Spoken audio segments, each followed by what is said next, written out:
Hola jóvenes, en este momento vamos a hablar del caso de factorización diferencia de cuadrados. ¿Por qué se habla de diferencia de cuadrados? Hay una diferencia de dos elementos a los cuales se les puede sacar raíz cuadrada exacta.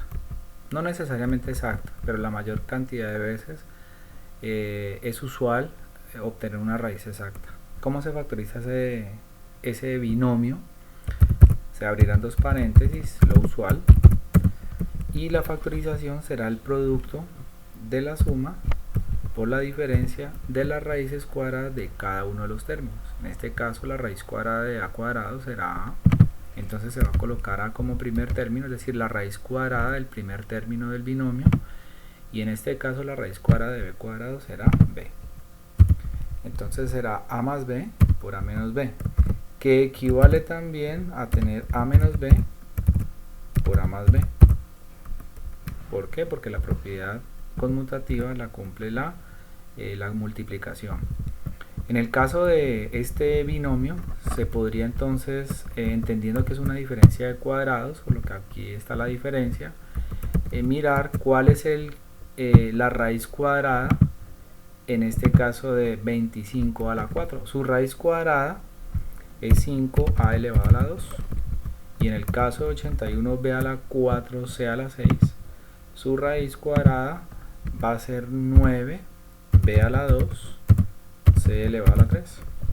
Entonces, como se observó en el caso, en el método, se abrirán dos paréntesis, y en ese caso el primer término será la primera raíz cuadrada, 5a al cuadrado, sumado o restado, no importa, digamos, entendiendo pues que el orden de los factores no alterará la factorización, 9b elevado a la 2 c elevado a la 3. Y en este caso los mismos términos, pero separados con signo contrario, que será 5 a la 2 menos 9 b elevado a la 2 c elevado a la 3. Entonces esa sería la factorización. Hay que tener en cuenta que en algunos casos los factores que quedan haciendo parte de la factorización se pueden volver a factorizar, pero en este caso no estamos teniendo en cuenta esa opción. Otro ejemplo en donde se puede conjugar con otro caso de factorización, con el caso factor común, es este segundo caso. Se podría, digamos, pensar en un x a la 5 menos 9x a la 8.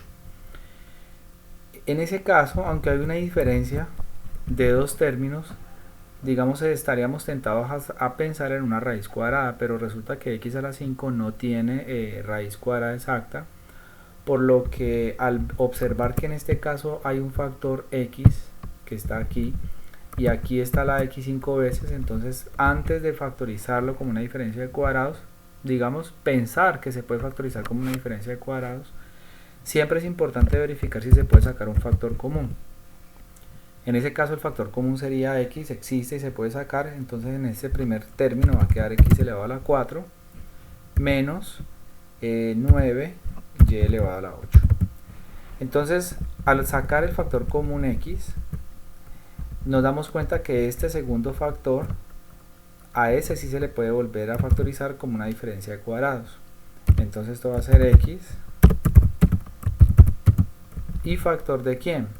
En este caso la raíz cuadrada de x a la 4, por los cálculos realizados en raíces, la raíz cuadrada de x a la 4 va a ser x elevado a la 2, voy a colocar más, y la raíz cuadrada de 9 y a la 8 será, la raíz cuadrada de 9 es 3, y la raíz cuadrada de y a la 8 será y elevado a la 4.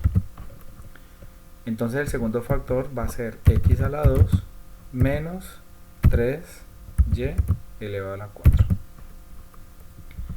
Entonces en este caso la factorización sería obtenida a partir de esos tres factores, x por x al cuadrado más 3y a la 4 por x a la 2 menos 3y a la 4. Hay que entender también que este binomio se podría volver a factorizar como una diferencia de cuadrados. ¿Cómo podría quedar factorizado este como una diferencia de cuadrados? En este caso la raíz cuadrada de 3 va a quedar expresada.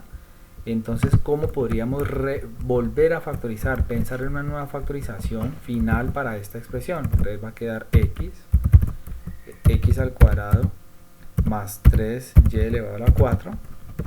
y se abrirán dos paréntesis para la factorización de esta expresión de acá. La raíz cuadrada de x al cuadrado va a ser x como primer término, va a colocar más, menos, hay algunos que les gusta colocar primero menos y luego más, no importa. La raíz cuadrada de 3 no es exacta, entonces va a quedar expresada raíz cuadrada de 3, y la raíz cuadrada de y a la 4 va a ser y elevado a la 2. En el segundo término va a quedar x más raíz cuadrada de 3 multiplicado por y elevado a la 2. Entonces observen la factorización que resulta de el binomio inicial. En este caso, la factorización completa de x a la 5 menos 9x y a la 8 va a ser la que está expuesta allí. Ese es el resultado final. Entonces, entender pues que los casos de factorización se pueden combinar en medio de una expresión algebraica para obtener una factorización final. ¿Listo? Muchas gracias.